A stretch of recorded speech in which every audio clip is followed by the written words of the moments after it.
આજની આ મહાપંચાયત ખેડૂતોના થતા પ્રશ્નો અને ખેડૂતોના પ્રશ્નો અમારા સુધી પહોંચે એના માટેની અમે આ મહાપંચાયત બોલાવેલી હતી।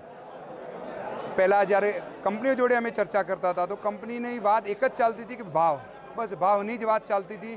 પણ ભાવ એક મુદ્દો હતો, પણ એ સિવાય ઘણા બધા મુદ્દા હતા કે ભાઈ બિયારણના મુદ્દા હતા, એનાથી ક્વોલિટીના મુદ્દા હતા, અને અમે જે માલ પકવીએ છીએ એ માલ જ્યાં પછી એનું પેમેન્ટ, એમાં આવતી કપાતોના મુદ્દાના લઈને અમે આ જે સંગઠન ઊભું થયું છે એ મુદ્દાઓ પર લઈને ઊભું થયેલું છે।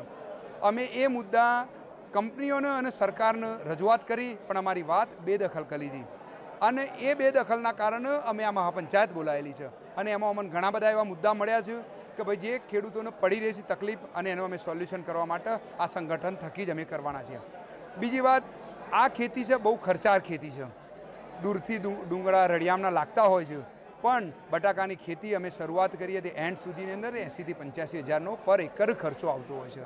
એના સામે કુદરતી પરિબળો બી કામ કરતા હોય છે, બિયારણ બી કામ કરતું હોય છે, અને વાતાવરણ એટલે દવા, ખાતર અને વાતાવરણના લીધે જે નુકસાની આવતી હોય છે, ક્યારેક તો એવો પ્રશ્ન ઊભો થાય કે અમે 85,000 થી લાખ રૂપિયા ખર્ચો કર્યો હોય અને આવક આવીને ઊભી રહે 50,000 થી 60,000 રૂપિયા। આવા પણ દિવસો આવે છે।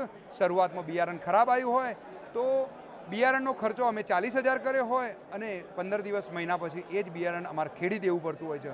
પણ અમારી રજૂઆત એટલી છે કે એ બિયારણ અમને જે તે કંપનીઓ આપું છું, તો અમારી ખેડૂતની રજૂઆત છે કે એ બિયારણ જે કંપની આપે છે એ પરફેક્ટ ક્વોલિટીવાળું અને સારું આપો, જેના કારણે ખેડૂતોના પ્રશ્નો ઊભા જ ના થાય। મહાપંચાયતનું આયોજન, અમારું આયોજન તો 500-700 ખેડૂતોનું જ હતું, પણ અહીંયા પરિસ્થિતિ જોતા 1200 થી 1500 ખેડૂતો અહીંયા જોડાયા છે, અને એનો મતલબ એ છે કે ભાઈ ખેડૂતોને તકલીફ પડી રહી છે, આ તકલીફ પડી રહી છે એટલે ખેડૂતો આવ્યા છે। આ ખેડૂતો ઉત્તર ગુજરાતના બટાકા પકવતા તમામ ખેડૂતો છે કે જે તકલીફો પડી છે એ અમને રજૂઆત કરવા આવેલા છે, અને ચોક્કસ અમે ખેડૂતોની આશાઓને અમે નિપુણ કરીશું। ન્યાય સંગઠનની મોટી સંખ્યાની અંદર મિટિંગ યોજાઈ હતી, જેની અંદર 1800થી ઉપર ખેડૂતો જોડાયા હતા, જેની અંદર બટાકાની અંદર કંપનીઓ તરફથી જે અન્યાય થતા હોય એ બાબત ઉપર ચર્ચા કરવામાં આવી હતી। અને આ બાબતે આપણે સીએમ ભૂપેન્દ્રભાઈ પટેલ સાહેબને પણ રજૂઆત કરી હતી, કૃષિ મંત્રી સાહેબને પણ, રાઘવજીભાઈ પટેલને પણ રજૂઆત કરી હતી। એ બાબતે કૃષિ મંત્રી સાહેબની અધ્યક્ષતામાં 2 મિટિંગો યોજાઈ હતી, પણ હજુ સુધી એનું પરિણામ મળ્યું નથી, જેથી ખેડૂતો આજે ભેગા થયા હતા, અને સરકારને રજૂઆત છે કે જેટલું બને એટલું જલ્દી ખેડૂતોની વેદના દૂર કરવામાં આવે અને કંપનીઓ સાથે મિટિંગ કરી અને ખેડૂતોનો પોષણક્ષમ ભાવ આપવામાં આવે। આ સમસ્યા એવી છે કે ગયા વર્ષે ઇસ્કોન બાલાજી કંપની દ્વારા ખેડૂતોને ખરાબ બિયારણ આપવામાં આવ્યું છે, ઉચ્ચ ગુણવત્તાનું બિયારણ આપવામાં નથી આવ્યું, મોટા પ્રમાણની અંદર કપાતો કરવામાં આવી છે, અને સમયસર પેમેન્ટ આપતા નથી, વેન્ડરો દ્વારા 3 મહિના સુધી પેમેન્ટ અપાતું નથી। રજૂઆતમાં તો વાત કરીએ આ બાબતે બટાકા ખેડૂત ન્યાય સંગઠને શરૂઆતમાં એડિશનલ કલેક્ટરને આવેદનપત્ર આપ્યું હતું।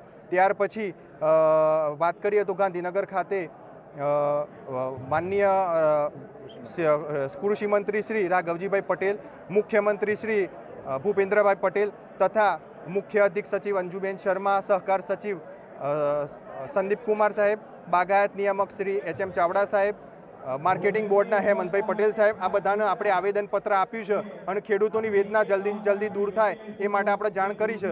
જો આવનારા દિવસોમાં ખેડૂતોની આ તકલીફ દૂર કરવામાં નહીં આવે, ખેડૂતોનો ભાવ વધારો આપવામાં નહીં આવે, બિયારણ જો સારું આપવામાં નહીં આવે, તો ખેડૂતો ચક્કાજામ કરશે અને કંપનીઓનો ઘેરાવો કરશે। અરુણભાઈ પટેલ નવા, હું પોતે ખેડૂત છું।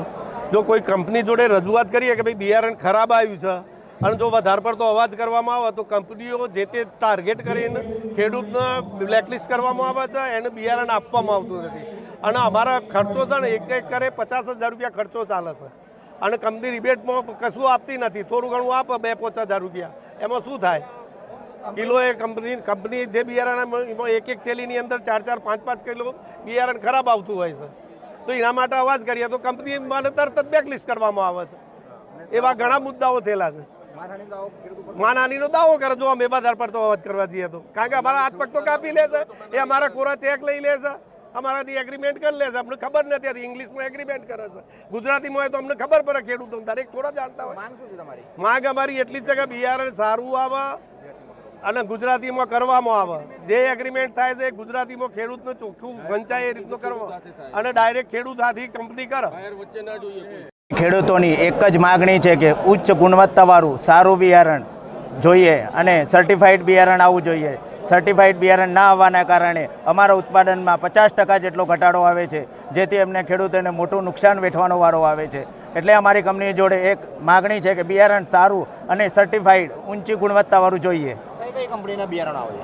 બધી જ કંપનીના બિયારણ તો આવતા છે. ઇસ્કોન બાલાજી છે, સિમ્પ્લોટ છે, મેકન છે, હાઇફન છે, ફાલ્કન છે, મેકફિન છે, બધી જ કંપનીના બિયારણ આવે છે. ક્વોલિટીવાળું બિયારણ ના આવતા શું સમસ્યા થાય? ક્વોલિટીવાળું બિયારણ ના આવતા અમારા પ્રોડક્શનમાં ઘણો ઘટાડો જોવા મળે છે અને 15 દિવસ પછી રોટેટ થતું હોય છે બિયારણ ને જર્મિનેશનના કારણે જો જર્મિનેશન ખરાબ હોય તો બિયારણ ઉત્પાદનમાં બહુ મોટો ઘટાડો આવે છે. કંપની ત્યારે શું કહેવામાં આવે છે? કંપની ત્યારે ક્લેમ કરવામાં આવે છે, ત્યારે ક્લેમ કરે છે તો બહુ લાંબા સમય સુધી એનું વળતર આપતું નથી. અમારી માગણી એક જ છે કે 31/12 સુધીમાં અમને અમારું વળતર મળી જવું જોઈએ બિયારણ ખરાબના કારણે. નહીં મળે તો ખેડૂતો ઉગ્ર આંદોલન કરશે. ખેડૂતોને કેટલું નુકસાન થતું હોય છે? એક બિયારણની બાબતમાં એવું છે કે એતર દીઠ ગમે તે આપણે જોઈએ તો ઉત્પાદનમાં બહુ મોટો ઘટાડો આવતો હોય છે. 50% 100%. ઘણા ખેડૂતોએ ગઈ સાલ ખેતર ખેડી પણ નાખવા પડે છે, એવો પ્રોબ્લેમ આવતો હોય છે. શું નામ આપનું? મારું નામ દિનેશ પટેલ.